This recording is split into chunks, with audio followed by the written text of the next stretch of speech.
You are listening to the Game Like Training podcast, where it's our goal to help you, the golfer, shoot lower scores. During the show, we will bring you the most up-to-date golf education and information that will help you make swing changes that stick and transfer your range game to the course. I'm your host, Iain Highfield. And I'm your co-host, Arick Zeigel. And on today's podcast, we're going to be tackling the problem, part 2 of the dreaded slice. So here at Game Like Training, we love golf and we love helping people. And the goal of this podcast isn't to provide you with a Band-Aid or a quick fix, because we all know those are just temporary solutions that in the long term are only going to lead to more frustration. Instead, we'll be discussing some of the key concepts that you need to know to better help you not only change your swing, but we want to also help you understand how to practice so that your swing change sticks. Okay, Eric, let's do it. Golf practice more effectively so golfers can shoot lower scores. How are we going to help golfers with the dreaded slice podcast Mark 2? Yeah, so if you haven't listened to part 1, of this podcast, we discuss some of the kind of key or the most common issues that can lead to a slice, starting with kind of understanding how impact location can impact the ball flight. And then we talked a little bit about understanding the face-to-path relationship and how that can be a cause of the slice. And then we went into a couple drills to help golfers hopefully, start to see the change in ball flight that they want. And today... Well, you missed one important thing. How to use those drills. Yes, and how to use those drills. Correct. Drills do not fix the golf swing. Correct. They give you a conceptual understanding of the changes you need to make. What then actually corrects the golf swing is inducing learning through building from those drills. Yes, drills are simply there, and we did say this in the last podcast, drills are simply there to help create a comparator for the student so that you can gain more awareness of what you're currently doing and what you want to do, so that when you're trying to perform or trying to execute a golf shot, you have something to compare that movement to. Yeah. Because a lot of times people come to us and they're hitting slices or they're doing whatever, and it's just, I'm lost. I don't know what's causing this. And the podcast we're talking about was the first time we did this. Mm-hmm. Really trying to help golfers not only understand what they need to change in their swing, but how they can practice so the swing change sticks and eventually transfers to the golf course. And I think you performed very well in the last podcast. Well done. I think I was off, man. It's because I haven't had a coffee or I'm doing that stupid Joe Rogan fast. And your hair's a little off today, too. It looks like a loaf of bread. Yeah. So I'm just kind of off in general, but I'm going to do better on this podcast. All right? So what's the goal for this one, Iain? So the goal for this one, Eric, I want to ask you, I think last time, from my knowledge and understanding, yes, the drills that you gave would definitely help people who have the dreaded slice understand what they need to change. And then the way you discuss practice talked about how they can make the swing changes stick, which is something that's lacking in the golf world. And I think that's something that we pride ourselves on, the what, the how, and the why, not just telling golfers what to do. But I think it lacked context. We only talked about range drills and changing task. I want to talk a bit more today about how golfers can use drills, and it can be any drills, right? It can be drills that are given to them from their PGA Pro, drills they've found online from GG Swing Tips, whoever it might be. It can be any of those drills, but how you move away from drills and we start to add context. And then maybe we can end the podcast by saying, I don't know, this is a game you can play, or a game you can play on the range, maybe a game you can play on the course. I think that would be my goal. Let's wrap this podcast up by giving players a game, of course, game like training, a game that they could play on the range with a score and an outcome so they learn to deal with stress, and a game that they can play on the golf course that would encourage different face-to-path relationships and different ball flights. Can we do that? Yeah, and I just want to reiterate one point you just made. The goal of this podcast isn't to replace your teaching pro. No, absolutely not. Please stay with your teaching pro. Yes, the goal of this podcast is simply, is more so to help you take the drills that you're currently being provided by whatever means of an instructor you're getting, and to take those drills and apply them into a more contextualized or more effective training circuit to help you see those changes you want, to get them to stick not only on the range, but ultimately where it matters on the golf course. Yeah, because that side of golf instruction is phenomenal. The knowledge and Yes. understanding that PGA pros have and The what you need to teachers do, have, yeah, the what you need to do is I mean, exceptional. and it's only getting better and better Yeah. as technology is advancing, and instructors are seeking higher and higher education in the fields of biomechanics and really getting into some physics of the forces and stuff that are being exerted on a club. It's getting not out of control, but it's really exciting where the golf industry is going in that respect. But this is the piece, to me, this is the piece that... Well, this is what we're passionate about. Yes. And actually, there's people with the drills and the biomechanics and what you have to change in your swing that are far better than that, than us. Yeah, no, I agree. We don't want the podcast to be around that. We want to be around, okay, this is how you practice it. So Yes. we talked about the drills, etc. So take it away, Arick. I'm dropping you on the spot here. We want a game that someone can play on the range that will help them fix their dreaded slice, and then maybe even a course game. I have a slight idea of one for the course, and we might disagree. We might even debate on this podcast. That would be good. Oh yeah, always win. there's a million of those. But so on the range, a great way to do it. So let's start with the pitfalls of the driving range. Can we start there? Yep. So just simply think about, and if you're listening to this while you're in your car or wherever you are, just have a think about, okay, what are the big differences between the driving range and the golf course? And basically it's everything, right? With the exception of the fact that we have grass. So, and it's a little different when we're talking about the slice, we're more referring to driver or tee shots. So, most tee boxes are relatively flat. Or they should be. So most tee boxes are pretty flat. The driving range is flat. Cool. So we got one kind of common or similarity between those two. But the driving range is like an open field with a million different targets. There's no out of bounds right. There's no water left. There's no penalties. There's no, or it's lacking in what we would call context to what you're going to experience on the golf course. So oftentimes when golfers are trying to make these changes and they think they've found something on the range and they go onto the course, all of a sudden I lost it. Right. If I was what's the one I always hear? If I had a handicap for the driving range, I'd be a tour pro. Right. Like we hear that all the time. So that's false for start. It is. Yes, it is false. But we understand. We understand. Yes, you're much better on the range than you are on the course. We get it. And a lot of times that's simply due to the fact that you aren't practicing in a way that's creating some of the same cognitive stress, or you're not having to inoculate the stress response that you have to do when you're on the golf course. So, if you fear the slice and now there's water on the right side of a hole, like what's the first thing that comes to mind? Oh God, please don't slice it. Yeah. And oftentimes what happens? Well, you either pull it miles left or you slice the the bejeebus out of it. We'll keep this clean. So how do we, because people have to use the range, right? We live in 2019. Yes. Oh my Goodness. That's Save, weird good to say. save. Yeah. It's a fast-paced life. We talk about this in a presentation we did at the PGA show. Uber isn't selling you transport. Uber's selling you convenience. Mm-hmm. The golf range isn't selling you learning. It's selling you convenience. Yeah. So how do you take advantage of the convenience but create this context and stress so that you can learn to inoculate the stress response and be more ready for playing against your buddies for $10, playing in competition, playing on the golf course? How do you do that? Cool. First one that comes to mind is a game we do called Fairway 14. So there are typically on a par 72 golf course, there's typically going to be 14 tee shots, so 14 fairways that you have to hit. So oftentimes what we'll have students do, because we're talking about the slice, I'm going to kind of adjust the game a little bit. But so you're gonna hit 14 tee shots on the driving range. Each tee shot, you're gonna create a fairway. So if you have a bunch of flags or targets on the green, pick two of them, that could represent your fairway.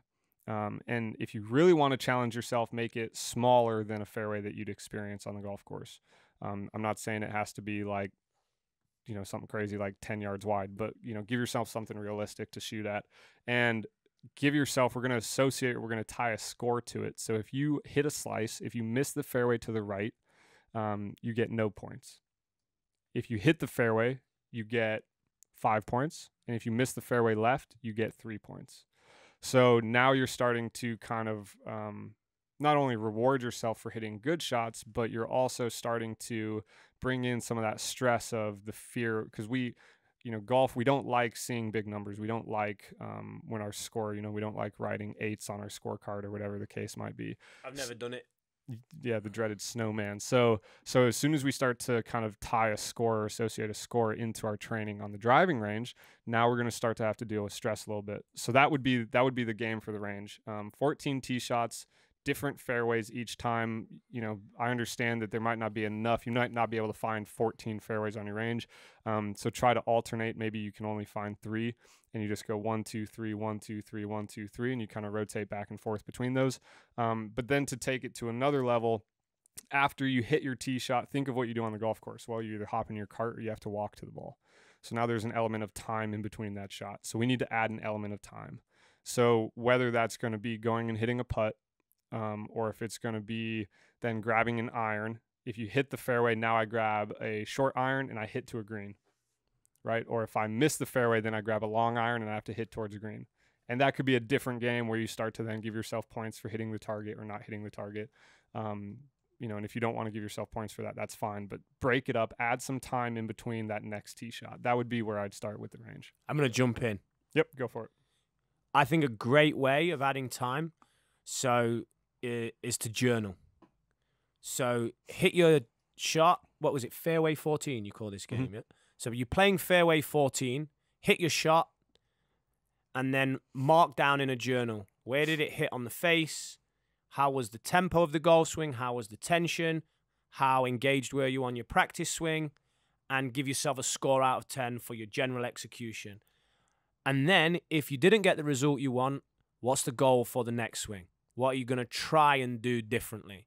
Are you going to try this feel? Are you going to change the ball position? Whatever it might be. But journaling is scientifically proven to help with learning, self-reflection, self-regulation, and also it's going to add space. Then the second one, and this is a cheeky way to get people to listen to the other podcast, or, again, encourage people to take lessons. Have the drills that you've got from your PGA professional, or listen to our previous podcast where Arick gave some of the most common drills that can help you get on the pathway to curing your slice. And perhaps you do 3 to 5 drills. So you might do 3 shots hitting up on the ball with the club head cover drill that you said, and you might do 2 shots with face spray. And then you do 2 shots from fairway finder. Fairway 14. Fairway 14. Yeah. And then you go back to your drills. So now what we're doing is we've got some technical practice in the form of the drills, but we're putting it under a little more stress because it's going into a game or a challenge where we've got to try and connect the dots between what we are learning in the drills and a shot that actually matters with a score and some danger on the line. Yeah, and like you said, I think that would be probably the ideal way to do it. Right? Well, that's what I want when I work with students and when I'm writing books and when we're putting content out there. That's the goal. Yeah, I think that's the best way to do it. So you have your drills, and then like some you might said, say the secret sauce. Ooh. We're not going to say that though. No, but it we is. Are. So it's I would do it. Yeah, I totally agree. That's a great way to do it. And after you've hit that tee shot for the fairway 14 game, like Ian said, go to your journal or your notebook and write down how many points did you have? Did you miss it right? Was it, what was it? Right, fairway, left. And you give yourself points, and then you can actually, because you're doing the drills, you could then give yourself a second score on a scale of like 1 to 10, where a 10 would be the movement felt awesome, right? The movement felt exactly like what I wanted it to based on the drills, and a 1 would be it felt totally different. And I would say if it's anything below an 8, then you ask yourself, and you've already said this, okay, what felt different? What do I need to do to make this higher than an 8? why did this not feel as good as the drills I just did? Yeah. And then when you go back into the drills, you're going to have a better idea of where you need to put a little bit more of your focus and attention. So next time you come back to that next shot on the fairway 14, you have a little bit more kind of clarity or purpose into what you're trying to achieve. Yeah, I think Percy Bloomer said something like the separation of the physical, mental, and technical side of golf is artificial. Yep. And he said he was a Hall of Fame coach in like 1920, and I agree. And that's what I love about this practice. People say I'm going to do 10 weeks of technical practice and then I'm going to start performance.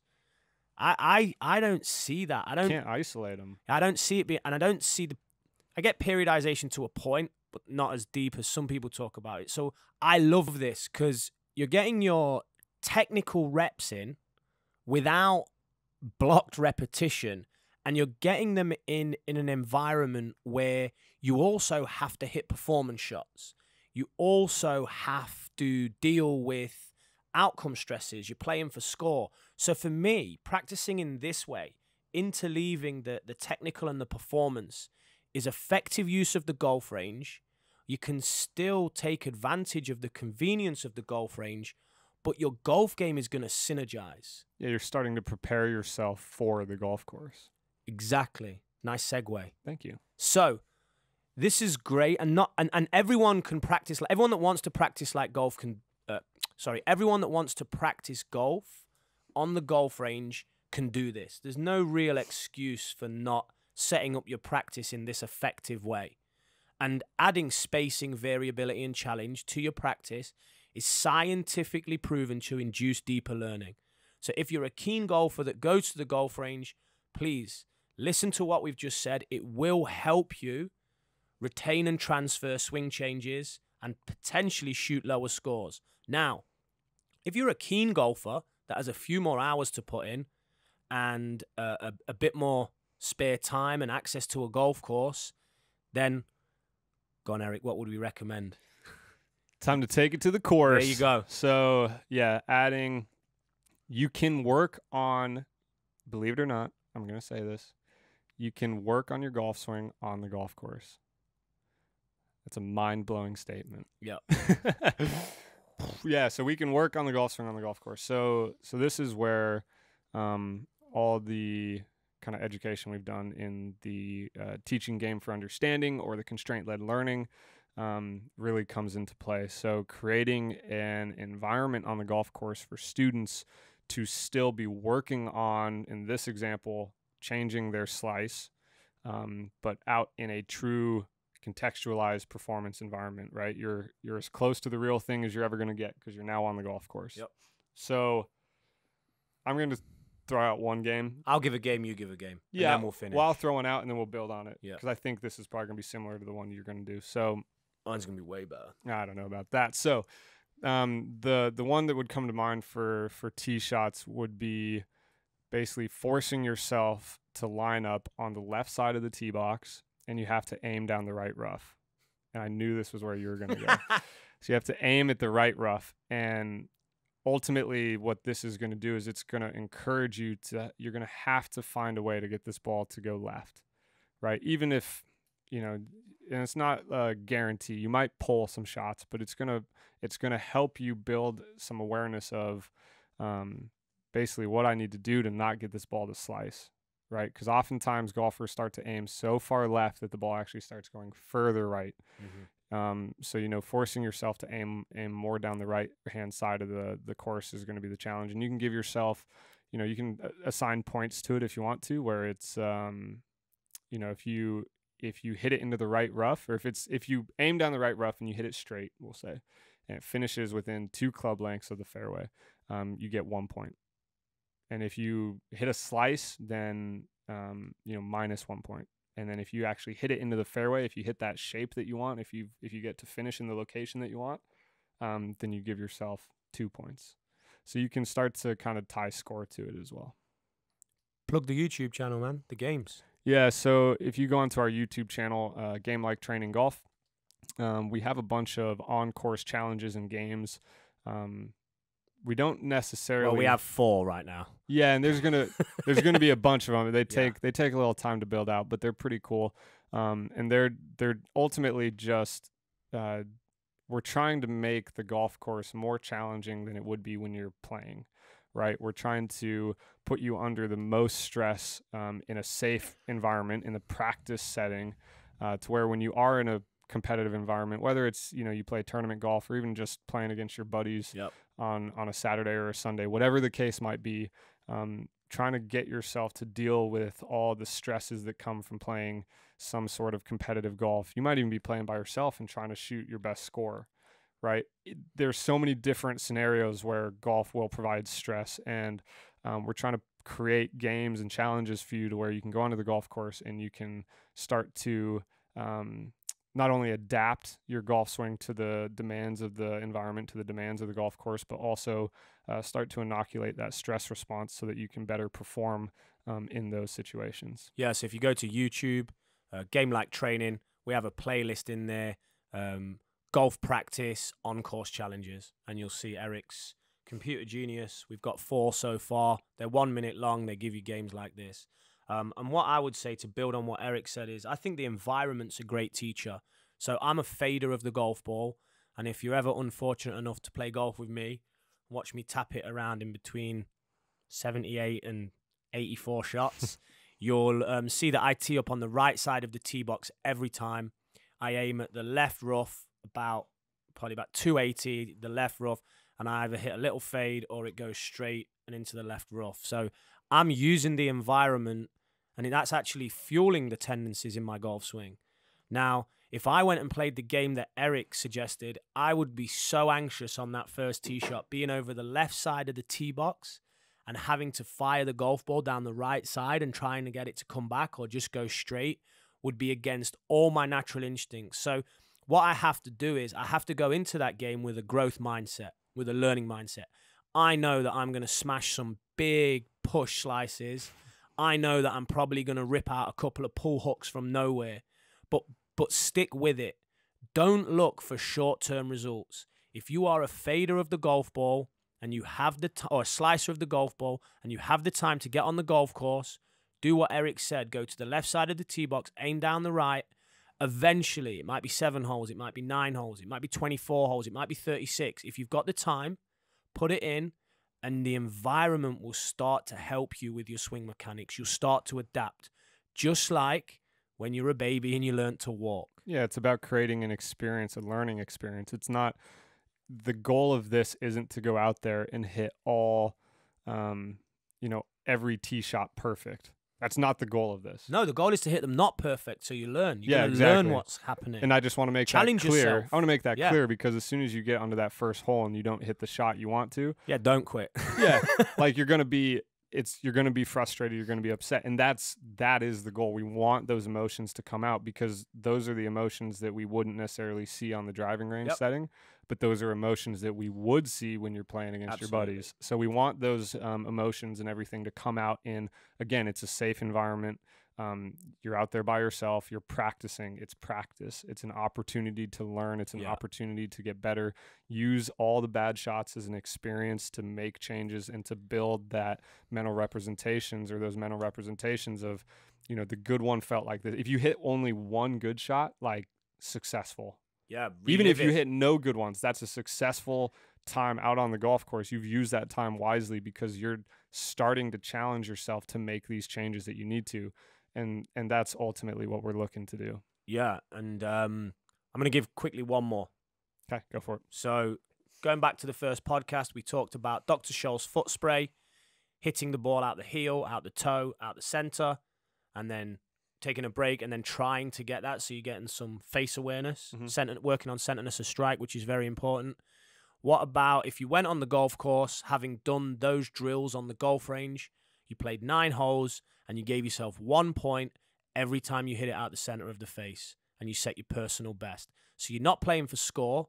You're not playing for number of strokes.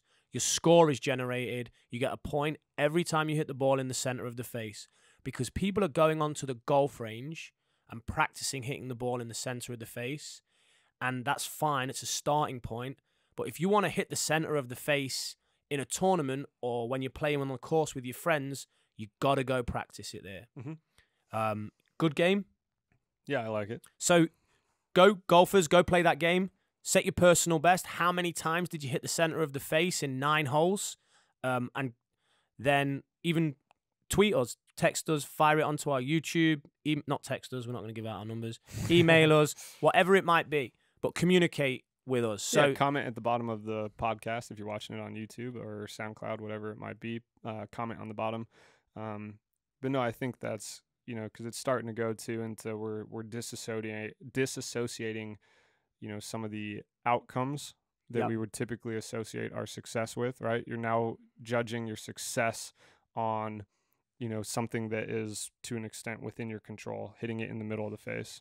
And so it goes down this whole road of psychological things. Like it's not just about improving from a technical standpoint, which is the goal of this podcast. Like that's what we're talking about, but realize that this is way deeper than just changing your golf swing. Yeah. And I think that if you want to go out and play better golf, a lot of the time weekend golfers are trying to fix their swing and shoot a lower score all at the same time. And quite simply, unfortunately, golfers, that's not going to work.